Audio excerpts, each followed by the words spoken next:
नमस्कार मित्रों, एक बार फिर से आप सभी का स्वागत है हमारे इस चैनल में। आज के इस वीडियो में टीजीटी और पीजीटी चित्रकला की तैयारी के लिए प्रैक्टिस सेट हल करेंगे और आज के इस प्रैक्टिस सेट में आपको 50 प्रश्न मिलने वाले हैं और ये 50 प्रश्न आपके एग्जाम के लिए बहुत ही लाभदायक होंगे। तो चलिए इन प्रश्नों को हल करते हैं। कमेंट बॉक्स पर ज़रूर बताइएगा कि 50 प्रश्नों में से आपके कितने प्रश्न सही हुए, और अगर वीडियो आपको अच्छा लगता है तो वीडियो को लाइक ज़रूर कर दिया करें। तो सबसे पहला यहाँ प्रश्न देखते हैं, प्रश्न नंबर 51। किस कला शैली में रेखीय प्रवृत्ति अत्यधिक प्रबल थी? आपको बताना है किस कला शैली में रेखीय प्रवृत्ति अत्यधिक प्रबल थी। आपके पास ऑप्शन 4 दिया गया है, तो यहाँ पे सही विकल्प जानेंगे तो ऑप्शन बी बिल्कुल सही है, रोमनस्क। तो रोमनस्क कला शैली में रेखीय प्रवृत्ति अत्यधिक प्रबल रूप में दिखाई देती है। अगला प्रश्न देखते हैं, प्रश्न नंबर 52। खुदाई के दौरान ऐतिहासिक तथ्यों का पता लगाने वालों को क्या कहते हैं? खुदाई के दौरान जो ऐतिहासिक तथ्य होते हैं उसको जो पता लगाते हैं उनको क्या कहा जाता है? तो सही जवाब होगा ऑप्शन सी, पुरातत्वविद। तो पुरातत्वविद वो होते हैं जो ऐतिहासिक तथ्यों का पता लगाते हैं। अगला प्रश्न देखते हैं, प्रश्न नंबर 53। कैनवास पर तैल रंग को चित्रित किया गया है 2 हाथी, ये चित्र किसका है? तो आपको बताना है कैनवास पर तैल रंग से चित्रित 2 हाथी चित्र किसका है? तो बिल्कुल सही जवाब होगा ऑप्शन सी, अमृता शेरगिल। तो ये चित्र किसका है? अमृता शेरगिल का है, 2 हाथी, और ये कैनवास पर तैल रंग से चित्रित किया गया है। अगला प्रश्न देखते हैं, प्रश्न नंबर 54। जामिनी राय का जन्म स्थान बांकुरा किस राज्य में स्थित है? जामिनी राय का जन्म स्थान बांकुरा किस राज्य में है? सही जवाब होगा ऑप्शन बी, बंगाल में है। ठीक है, चलिए अगला प्रश्न देखते हैं, प्रश्न नंबर 55। मुसल्लम बुर्ज कहाँ स्थित है? तो यहाँ पे सही जवाब होगा ऑप्शन ए, आगरा में। मुसम्मल बुर्ज जो स्थित है आगरा में। अगला प्रश्न देखते हैं, प्रश्न नंबर 56। अगला प्रश्न देखते हैं, प्रश्न नंबर 56। भारत सरकार ने विश्व भारती को मान्यता केंद्रीय विश्वविद्यालय के रूप में किस वर्ष दी थी? तो यहाँ पे सही जवाब होगा ऑप्शन सी, 1951 ईस्वी में। तो भारत सरकार ने विश्व भारती को मान्यता केंद्रीय विश्वविद्यालय के रूप में 1951 ईस्वी में दिया था। अगला प्रश्न देखते हैं, प्रश्न नंबर 57। अकबरकालीन भित्तिचित्र के उदाहरण प्राप्त होते हैं। तो अकबरकालीन भित्तिचित्र के उदाहरण फतेहपुर सीकरी से प्राप्त होते हैं। ऑप्शन बी यहाँ पे सही होगा, फतेहपुर सीकरी। अगला प्रश्न है, डिज्नीलैंड कहाँ स्थित है? डिज्नीलैंड, सही जवाब होगा यहाँ पे ऑप्शन ए, कैलिफोर्निया। तो डिज्नीलैंड कहाँ पर है? कैलिफोर्निया में है। प्रश्न नंबर 59 देखते हैं। किस प्रकार की आकृति सदृश मूलक नहीं होती हैं? आपको बताना है किस प्रकार की आकृतियां जो हैं वो सदृश मूलक नहीं होती हैं। तो सही जवाब होगा ऑप्शन बी, अमूर्त। जो अमूर्त आकृतियां होती हैं सदृश मूलक नहीं कहलाती हैं। चलिए अगला प्रश्न देखते हैं, प्रश्न नंबर 60। नारंगी किसका पूरक रंग है? नारंगी किसका पूरक है? तो बिल्कुल सही जवाब होगा यहाँ पे ऑप्शन सी, नीले रंग। अगला प्रश्न देखते हैं, प्रश्न नंबर 61। इनमें से कौन सा वर्ड शीतल नहीं है? आपको बताना है कौन सा वर्ड ठंडा वर्ड नहीं है, शीतल वर्ड नहीं है। सही जवाब होगा यहाँ पे ऑप्शन ए, लाल। तो लाल रंग उष्ण वर्ण की श्रेणी में आता है, ये शीतल वर्ण नहीं है। हरा, बैगनी, नीला ये शीतल वर्ण की श्रेणी में आएगा। चलिए अगला प्रश्न देखते हैं, प्रश्न नंबर 62, और ये इंपॉर्टेंट प्रश्न है। एफिल टावर की ऊंचाई पूछी गई है। एफिल टावर की ऊंचाई कितनी है? तो सही जवाब ही जानते हैं, ऑप्शन बी बिल्कुल सही होगा, 322 मीटर। तो एफिल टावर की ऊंचाई कितनी है? 322 मीटर है। ठीक है, चलिए अगला प्रश्न देखते हैं, प्रश्न नंबर 63। अगर वीडियो आपको अच्छा लगता हो तो वीडियो को लाइक जरूर किया करें। प्रकाश के किरणों के पक्ष हैं, प्रकाश के किरणों के पक्ष हैं। तो सही जवाब होगा ऑप्शन डी, सभी। प्रकाश, वर्ण, ऊष्मा। ठीक है, चलिए अगला प्रश्न देखते हैं, प्रश्न नंबर 64। नृत्यांगना सुधा चंद्रन की फिल्म कौन सी है? तो यहाँ पे सही जवाब होगा ऑप्शन सी, नाची मयूरी। नाची मयूरी। अगला प्रश्न देखते हैं, प्रश्न नंबर 65। दूरदर्शन की प्रथम नियमित सेवा कब से शुरू हुई? दूरदर्शन की प्रथम नियमित सेवा कब से शुरू हुई थी? तो यहाँ पे सही जवाब होगा ऑप्शन बी, 1965 ईस्वी से। याद कर लीजिएगा, दूरदर्शन की प्रथम और नियमित सेवा 1965 ईस्वी से शुरू हुई थी। चलिए अगला प्रश्न देखते हैं, प्रश्न नंबर 66। 1943 ईस्वी के बंगाल के अकाल के अनुभव पर आधारित किसके द्वारा लिखित और चर्चित पुस्तक हंगरी बंगाल शीर्षक से प्रकाशित हुई, जिसकी सारी प्रतियां प्रेस से बाहर आने से पहले ही जला दी गई? सही जवाब यहाँ पे होगा ऑप्शन ए, चित्त प्रसाद। ठीक है, चित्त प्रसाद। तो 1943 ईस्वी में बंगाल के अकाल के अनुभव पर आधारित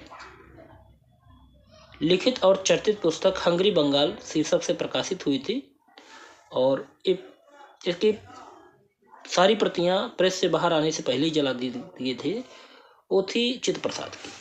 ठीक, चलिए अगला प्रश्न देखते हैं, प्रश्न नंबर 67। वर्ण की विशेषता क्या है? वर्ण की विशेषता, सही जवाब ऑप्शन डी होगा, उपरोक्त सभी। रंगत, बल, घनत्व अथवा शुद्धता। आगे देखते हैं, प्रश्न नंबर 68। निम्नलिखित में से प्रिंटिंग में जल एक सामान्य कारक है। निम्नलिखित में प्रिंटिंग में जल एक सामान्य कारक है, तो किस प्रिंटिंग में जल सामान्य कारक का काम करती है? सही जवाब होगा ऑप्शन ए, लिथोग्राफी और ऑफसेट। तो लिथोग्राफी और ऑफसेट जो है, प्रिंटिंग में जल एक सामान्य कारक है। अगला प्रश्न देखते हैं, प्रश्न नंबर 69। माचिस की डिबिया के कितने पहलू होते हैं? पूछा गया माचिस के डिबिया के कितने पहलू होते हैं? सही जवाब होगा ऑप्शन डी, 6 पहलू होते हैं, और ये त्रियामी कहलाएगी। इसको किसी भी एंगल से आप देखेंगे तो तीन ही आपके आयाम दिखाई देते हैं, इसलिए इसको त्रियामी भी कह सकते हैं, घनाकृति है। अगला प्रश्न देखते हैं, प्रश्न नंबर 69 के बाद 70। अंतराल में स्थित रूप के आयाम गिनाइए। तो अंतराल में स्थित रूप के 3 आयाम हैं, ऑप्शन बी यहाँ पे सही होगा 3। चलिए अगला प्रश्न देखते हैं, प्रश्न नंबर 71। यह फॉसेट ने किन शैल चित्रों का परिचय दिया? यह फॉसेट महोदय ने किसके शैल चित्रों को परिचय में लोगों के सामने रखा, या किसके शैल चित्रों का परिचय दिया? सही जवाब होगा ऑप्शन डी, बेलारी, जो कि दक्षिण भारत में है। तो बेलारी के शैल चित्रों का परिचय किसने दिया? एफ फॉसेट ने। याद कर लीजिएगा, इंपॉर्टेंट है। अगला प्रश्न देखते हैं, प्रश्न नंबर 72। सिगरिया गुफा के चित्र किस चित्रकारी से मिलते जुलते हैं? सिगरिया गुफा के चित्र किसके चित्रकारी से मिलते जुलते हैं? तो यहाँ पे सही जवाब होगा ऑप्शन सी, अजंता। तो अजंता के चित्रों से सिगरिया गुफा के चित्र मिलते जुलते हैं। आगे देखते हैं, प्रश्न नंबर 73। भारत में पूर्व ऐतिहासिक युग गुफा कौन सी है? भारत में पूर्व ऐतिहासिक गुफा कौन सी है, पूछा गया है। तो सभी लोगों को पता होगा भीमबेटका। ठीक है, तो भीमबेटका पूर्व ऐतिहासिक गुफा की श्रेणी में आएगा। चलिए अगला प्रश्न देखते हैं, प्रश्न नंबर 74। वाइजेंटाइन कला की दूसरी बड़ी इमारत, वाइजेंटाइन कला की दूसरी बड़ी इमारत, सही जवाब होगा ऑप्शन डी, हेगिया सोफिया गिरजा। हेगिया सोफिया गिरजा। चलिए अगला प्रश्न देखते हैं, प्रश्न नंबर 75। स्टोनहेंज का सही काल क्या है? स्टोनहेंज का सही काल, तो सही जवाब यहाँ पे होगा ऑप्शन ए, 2550 ईस्वी पूर्व से 1600 ईस्वी पूर्व। आगे देखते हैं, प्रश्न नंबर 76। अमृता शेरगिल का जन्म कहाँ हुआ था? सभी लोग इसको जानते हैं, हंगरी में। ऑप्शन बी यहाँ पे सही होगा, हंगरी में। अगला प्रश्न देखते हैं, प्रश्न नंबर 77। पटना शैली किसे कहते हैं? पटना शैली किसको कहा गया है? सही जवाब होगा ऑप्शन सी, कंपनी शैली को पटना शैली का नाम दिया गया है। ऑप्शन सी यहाँ पे सही होगा, कंपनी शैली। चलिए अगला प्रश्न देखते हैं, प्रश्न नंबर 78। वैज्ञानिक परिप्रेक्ष्य पर आधारित दृश्य चित्र किस शैली में बने हुए हैं?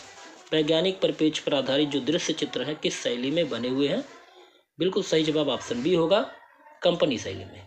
तो वैज्ञानिक परिप्रेक्ष्य पर आधारित जो दृश्य चित्र हैं कंपनी शैली में बने हुए हैं। अगला प्रश्न देखते हैं, प्रश्न नंबर 79। आनंद मंदिर व थाबियनु मंदिर कहाँ स्थित है? सही जवाब होगा option D, Myanmar Burma. Myanmar देश में है, इसको पहले बर्मा देश कहते थे। अगला प्रश्न देखते हैं, प्रश्न नंबर 80। सेंट वसील गिरजा कहाँ है? सही जवाब होगा यहाँ पे ऑप्शन बी, मॉस्को। ठीक है, मॉस्को में।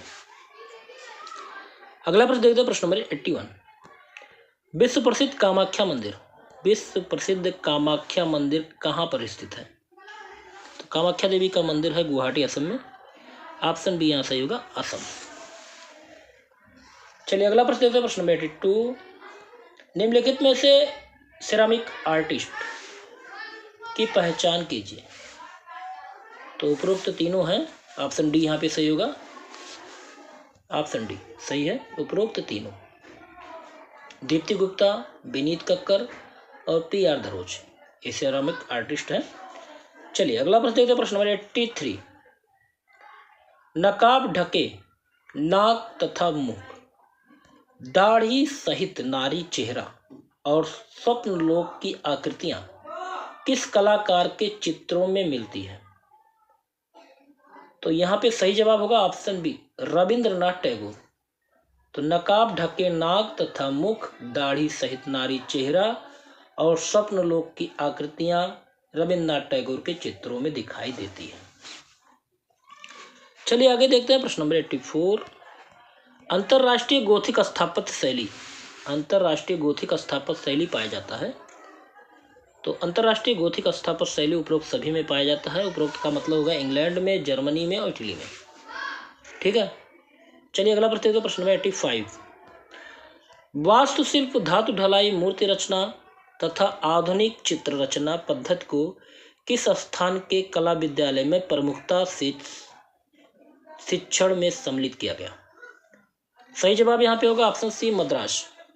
तो वास्तुशिल्प, धातु ढलाई, मूर्ति रचना तथा आधुनिक चित्र रचना पद्धति को मद्रास कला विद्यालय में प्रमुखता से शिक्षण में सम्मिलित किया गया है। चलिए आगे देखते हैं, प्रश्न नंबर 86। सीरी कलम किस चित्रकार की उपाधि है? सीरी कलम किस चित्रकार को उपाधि दिया गया है? तो यहाँ पे सही जवाब होगा ऑप्शन बी, अब्दुल समद। अब्दुल समद को सीरी कलम की उपाधि दिया गया है। चलिए आगे देखते हैं, प्रश्न नंबर 87। कर्णाभरण चित्रावली किस कवि की रचना के आधार पर चित्रित की गई है? कर्णाभरण चित्रावली किस कवि की रचना के आधार पर चित्रित की गई? सही जवाब होगा ऑप्शन सी, भास। अगला प्रश्न देखते हैं, प्रश्न नंबर 88। किशनगढ़ शैली में राधाकृष्ण की आकृतियां, किशनगढ़ शैली में राधाकृष्ण की आकृतियां कैसी हैं? सही जवाब होगा ऑप्शन बी, तीक्ष्ण कटावदार। तो किशनगढ़ शैली में राधाकृष्ण की आकृतियां कैसी हैं? तीक्ष्ण कटावदार। अगला प्रश्न देखते हैं, प्रश्न 89। किस शैली में दौड़ते हुए हाथियों के चित्र विशेष प्रसिद्ध हैं? दौड़ते हुए हाथियों के चित्र किस शैली में बने हुए हैं? सही जवाब होगा ऑप्शन ए, बूंदी शैली। तो बूंदी शैली में दौड़ते हुए हाथियों के चित्र विशेष रूप से प्रसिद्ध हैं। चलिए अगला प्रश्न देखते हैं, प्रश्न number 90। Vendre, L S. Rajput, M F. Hussain तथा डी.जे. जोशी आदि के आरंभिक कला गुरु कौन थे? तो सही जवाब होगा ऑप्शन ए, देवलालीकर। तो देवलालीकर एन.एस. बेंद्रे के, LS. Rajput, M F. Hussain, DJ. Joshi के आरंभिक कला गुरु हैं। चलिए अगला प्रश्न देखते हैं, प्रश्न नंबर 91। शीघ्रता से किया गया रेखांकन क्या कहलाता है? शीघ्रता से किया गया रेखांकन क्या कहलाता है? सही जवाब होगा ऑप्शन बी, स्केच। ठीक है, चलिए अगला प्रश्न 92। कागज के कतरन से बनाए जाने वाले चित्र को क्या कहते हैं? कागज के कतरन से बनाए जाने वाले चित्र को कहा जाता है कोलाज। ऑप्शन सी यहाँ पे सही होगा, कोलाज। तो कागज के कतरन से बनाए जाने वाले चित्रों को क्या कहते हैं? कोलाज कहते हैं। ठीक है, चलिए अगला प्रश्न है 93। केजी सुब्रमण्यम की कला किस वाद से प्रभावित है? केजी सुब्रमण्यम की कला किस वाद से प्रभावित है? तो यहाँ पे सही जवाब होगा ऑप्शन डी, अभिव्यंजनावाद। तो केजी सुब्रमण्यम की कला अभिव्यंजनावाद से प्रभावित है। प्रश्न नंबर अगला देखते हैं, प्रश्न नंबर 94। कौन सा मुगल शासक चित्रकारों का सबसे बड़ा संरक्षक था? सही जवाब होगा यहाँ पे ऑप्शन ए, अकबर। अगला प्रश्न है, राजस्थान की प्रसिद्ध ब्लू पॉटरी की दस्तकारी का उद्भव कहाँ हुआ? सही जवाब होगा यहाँ पे ऑप्शन बी, पारसिया। तो राजस्थान की प्रसिद्ध ब्लू पॉटरी की दस्तकारी पारसिया उद्भव हुआ कहाँ पे? पारसिया में। अगला प्रश्न देखते हैं, प्रश्न नंबर 96। भरूच स्तूप किस काल का है? भरूच स्तूप किस काल का है? सही जवाब होगा ऑप्शन सी, शुंग काल का। भरूच स्तूप किस काल का है? शुंग काल का है। चलिए अगला प्रश्न देखते हैं, प्रश्न नंबर 97। चित्रकला का प्राचीन नाम क्या है? क्या था? तो सही जवाब यहाँ पे होगा ऑप्शन सी, आलेख। तो चित्रकला का प्राचीन नाम क्या था? आलेख था। चलिए अगला प्रश्न देखते हैं, प्रश्न नंबर 98। कौन सा कलाकार वह चित्रकला शैली से संबंधित नहीं है? आपको बताना है वह चित्रकला से संबंधित कलाकार कौन नहीं है। सही जवाब होगा यहाँ पे option C, S G. Shrikhande. S G. Shrikhande जो कलाकार हैं वह चित्रकला शैली से संबंध नहीं रखते हैं। बद्रीनाथ आर्य, हरिहर लाल मेड़ और सुखबीर सिंह सिंघल ये वह चित्रकला शैली से संबंध रखते हैं। आगे देखते हैं, प्रश्न नंबर 99।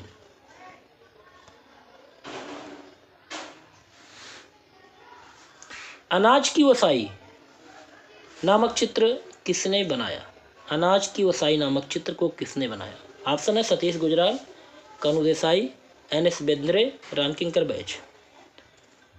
तो यहाँ पे सही जवाब होगा ऑप्शन डी, रामकिंकर बैज। तो अनाज की वसाई नामक चित्र बनाने वाले कौन है? रामकिंकर बैज।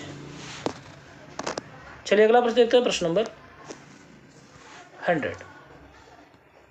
1938 ईस्वी में शांति निकेतन के प्रांगण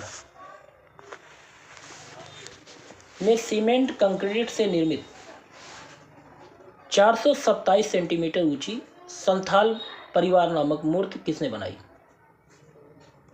ऑप्शन है आपके पास डी.बी. राय चौधरी, शंखो चौधरी, रामकिंकर बैज या धनराज भगत।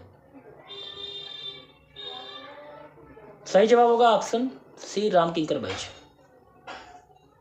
तो 1938 ईस्वी में शांति निकेतन के प्रांगण में सीमेंट कंक्रीट से निर्मित 427 सेंटीमीटर ऊंची संथाल परिवार नामक मूर्ति बनाया गया था। किसके द्वारा? रामकिंकर बैज के द्वारा। इंपॉर्टेंट प्रश्न है, रामकिंकर बैज।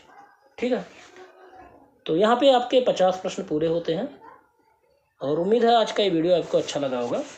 और ये जो आपको प्रैक्टिस सेट कराया जा रहा है ये राकेश गोस्वामी के कला प्रैक्टिस सेट भाग 2 के द्वारा कराया जा रहा है, जो 2023-24 का संस्करण है। तो आपको ये वीडियो कैसा लगा कमेंट बॉक्स में ज़रूर बताएं। और अगर आप संक्षिप्त रूप से कला का अध्ययन करना चाहते हैं तो आप हमारे क्लास कला परीक्षा पॉइंटर के नाम से बिंदुवार नोट्स का अध्ययन कराया जा रहा है, तो उसका अध्ययन आप कर सकते हैं। उसके सभी क्लास को आप संक्षिप्त रूप में देखिए, वहाँ पर संक्षिप्त रूप में बहुत बड़ी जानकारी दी जा रही है। तो आपको क्लास अच्छा लगेगा। अगर आपको क्लास अच्छा लगता है तो कमेंट बॉक्स में ज़रूर बताएं। अगले वीडियो में ऐसे ही प्रैक्टिस सेट के साथ फिर मिलते हैं। तब तक के लिए नमस्कार।